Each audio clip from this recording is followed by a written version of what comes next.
There's a belief many people hold without ever questioning it, that when a man doesn't open up emotionally, it means he doesn't care. That silence equals distance. That restraint means indifference. But for many men, silence isn't a lack of feeling. It's self-protection. Men don't hide emotions because they don't have them. They hide them because experience has taught them that expressing those emotions often comes with consequences. Early on, men learn a simple rule.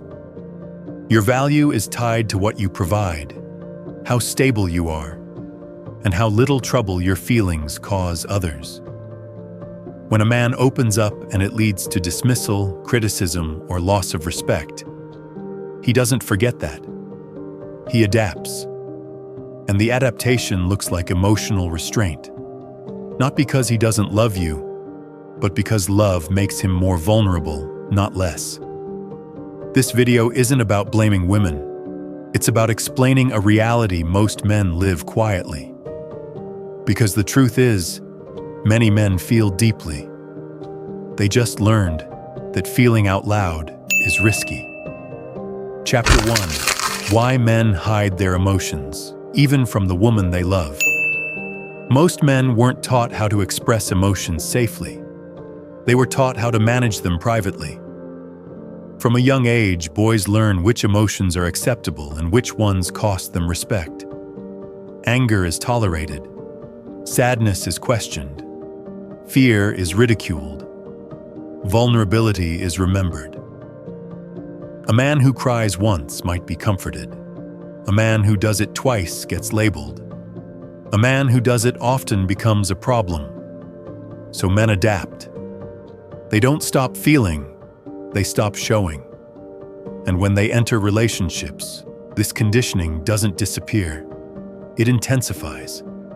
Because now there's something at stake. Respect, attraction, stability.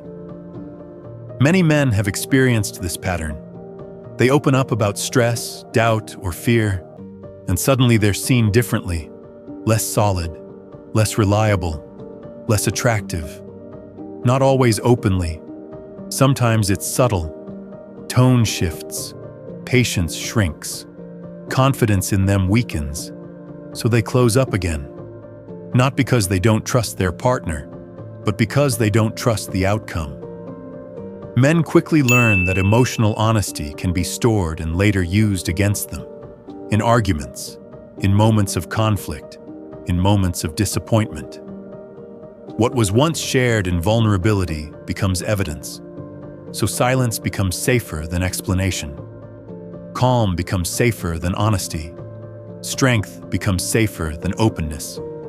And here's the part that's hard to hear.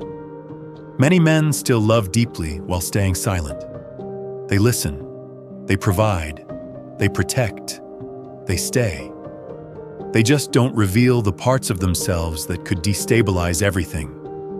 Not because they don't want closeness, but because they've learned closeness often comes with conditions. Chapter 2. A man's weakness that no one talks about. There's a weakness men rarely admit, even to themselves. It's not insecurity. It's not ego. It's not pride. It's the fear of becoming a burden. Many men grow up believing their worth comes from being useful, from being dependable, from being the one others lean on. So the idea of needing support feels dangerous. Because if he needs help, if he struggles, if he breaks, who's left to rely on him? Men are praised for carrying weight, not for asking it to be shared. So when life hits hard, job pressure, financial stress, family loss, many men internalize it. They don't want to add weight to someone else's emotional load, especially not the woman they love. There's also another fear few talk about: being replaceable. A man who shows weakness worries he'll be seen as interchangeable. Like if he can't hold everything together, someone else will. So instead of saying, "I'm not okay," he says, "I'm fine." Instead of asking for reassurance, He offers reassurance. Instead of expressing doubt, he works harder. This isn't emotional immaturity, it's emotional survival. Men don't hide emotions because they don't trust women. They hide emotions because they don't trust the world to let them be weak without consequence. And when that fear goes unacknowledged, it quietly erodes connection. Because intimacy requires safety, and many men have never felt emotionally safe while being honest. Chapter 3, He loves you, but he's scared.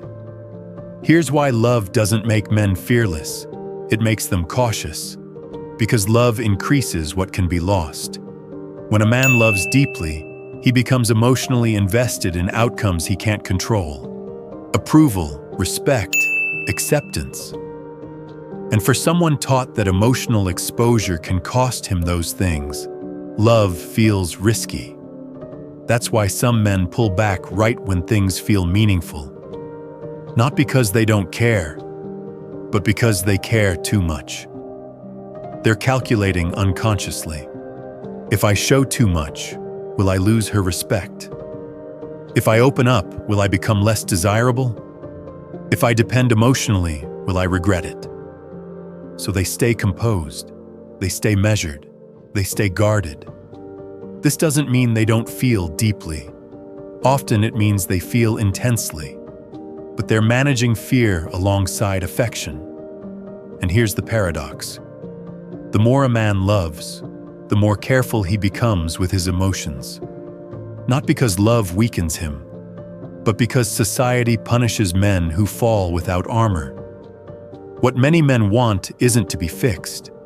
It's to be accepted without conditions. Not admired only when strong. Not respected only when silent. But valued as a whole person. Until that safety exists, love remains partially hidden. Chapter 4. How Men Heal After Heartbreak. The truth, you never hear men don't usually heal loudly. They heal alone. After heartbreak, many men withdraw. Not to avoid pain, but to process it privately. They don't talk it out. They don't post about it. They don't seek validation. They rebuild internally. Men heal by restoring structure, routine, purpose, identity. They return to work, to the gym, to projects, to solitude. Not because they're emotionally disconnected, but because movement gives shape to pain. While it may look like avoidance, it's often integration. Men revisit who they were before the relationship. What mattered? What was compromised? What was lost? They don't always miss the person. Sometimes they miss who they were while loving. And slowly, quietly, they reassemble themselves. When men finally open up after heartbreak, it's usually long after the wounds have closed. Not because the pain wasn't real, but because sharing it earlier didn't feel safe. Healing doesn't require an audience. It requires peace. Finishing, summary, and hopeful ending. Men don't hide emotions because they lack them. They hide them because they've learned emotional expression isn't always rewarded. Understanding this changes everything. It shifts the narrative from men don't care to men are careful, from emotional absence to emotional self-preservation. For relationships to thrive, safety must be mutual, not conditional, not performance-based. Men open up when they believe honesty won't cost them respect, when vulnerability isn't punished, when strength isn't the only acceptable identity. And many men are learning something important, that emotional health doesn't require constant disclosure, but it does require authenticity. Whether single or partnered, men are redefining what emotional intelligence looks like for them. Not loud, not performative, but grounded. The future of relationships isn't about forcing men to open up. It's about creating spaces where they don't feel the need to hide. Because when men feel safe, they don't shut down. They show up. and that changes everything.